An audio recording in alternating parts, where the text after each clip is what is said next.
Hormuz প্রণালী ঘিরে উত্তেজনা এবং ইরানের জ্বালানি তেল ফের নিষেধাজ্ঞার জেরে বিশ্ববাজারে আবারও ঊর্ধ্বমুখী তেলের দাম।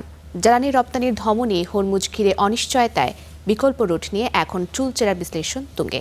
জ্বালানি আর বাণিজ্য ব্যবস্থার অন্যতম আরেক প্রণালী মালাক্কা ঘিরে এখনই তৈরি হয়েছে টোল আদায়ের শঙ্কা।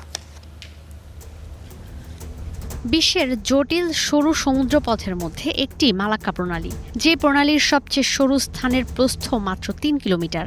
ভারত আর প্রশান্ত মহাসাগরকে যুক্ত করা এই প্রণালী ঘিরে বিশ্বের ১/৩ বাণিজ্য হয়। প্রতিদিন এই প্রণালী দিয়ে সরবরাহ হয় ২,৩০,০০,০০০ ব্যারেল তেল।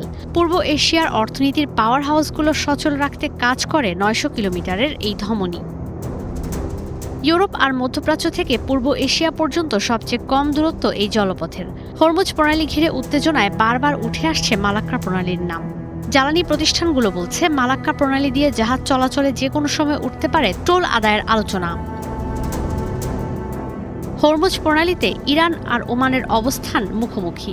এর মধ্যেই যুক্তরাষ্ট্রের কাছে প্রস্তাব গেছে হরমুজ প্রণালী দিয়ে জাহাজ চলাচলে টোল আদায়ের বিষয়ে।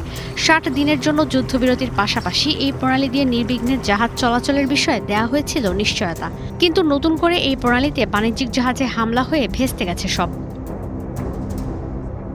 বিশেষজ্ঞরা বলছেন, এখন মালাক্কা প্রণালী নিয়ে শঙ্কায় আছে জ্বালানি প্রতিষ্ঠানগুলো।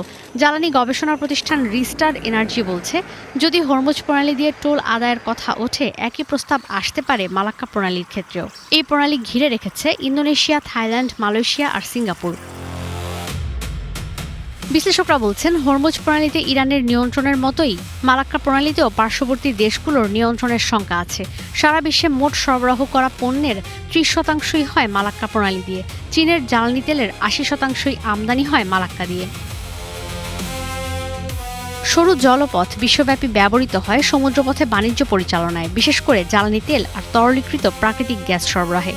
বিশ্বের ৪/৩ তেলই পরিবহন করা হয় সমুদ্রপথে, যে কারণে মধ্যপ্রাচ্য থেকে এশিয়ায় জ্বালানি তেল পরিবহনে হরমুজ প্রণালী কিংবা মালাক্কা প্রণালীর গুরুত্ব এত বেশি। ঈশিতা ব্রহ্ম, স্টার নিউজ।